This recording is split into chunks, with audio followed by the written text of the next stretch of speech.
Hello friends, welcome back to my new blog. आज आहे संकष्टी. काही कारणास्तव मला मोदक नाही बनवता येणार आहे, कारण माझा हात फ्रॅक्चर आहे. सो मी एका हातानेच आज ही खीर बनवत आहे. आज मी शेवयांची खीर बनवत आहे बाप्पाच्या प्रसादासाठी. तर सर्वप्रथम मी इथे घेतलं आहे थोडंसं तुपामध्ये मी या शेवया घातल्या आहे.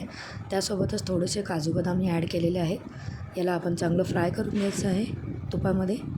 त्यानंतर यात घालत आहे मी हे रूम टेम्परेचरवरचं दूध. हे जवळजवळ मी अर्धा लिटर दूध घेतलं आहे आणि एक वाटी भरून शेवया घेतल्या आहेत मी इथे. आता आपल्याला यामध्ये हे दूध टाकून घ्यायचं आहे आणि याला चांगलं एक बॉईल येऊ द्यायचं आहे.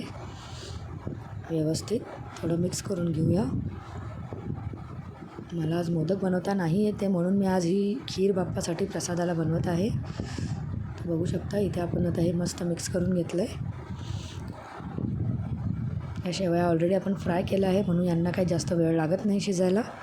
लगेचच ही खीर होऊन जाते इन्स्टंट. बघू शकता यामध्ये मी एक एक्स्ट्रा इन्ग्रेडियंट्स ॲड करते, ते आहे ही मिल्क पावडर. याच्याने खूप छान घट्टपणा येतो खीरला. तुम्ही स्किप देखील करू शकता. इथे मी सोबतच हे वरण पण बनवलं आहे. इथे मी ही वालच्या शेंगांची भाजी केली आहे नैवेद्याला. सोबत पोळी आणि भातही आहे. आता आपण याच्यामध्ये हे अर्धा वाटी साखर घालून घेऊया. एक उकळी आल्यावर साखर घातल्यानंतर बस आपल्याला एक 5 ते 10 मिनिटं फक्त ही खीर बॉईल करून घ्यायची आहे, साखर विरघळेपर्यंत.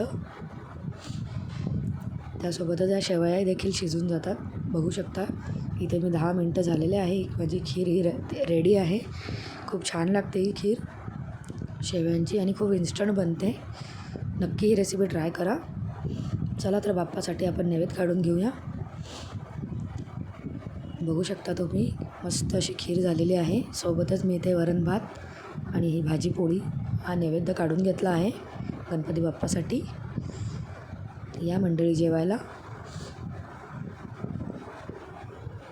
नक्की मला कमेंट करून सांगा कशी वाटली ही खीर. खूपच छान लागते ही खायला आणि एकदम कमी वेळामध्ये ही बनवून तयार होते.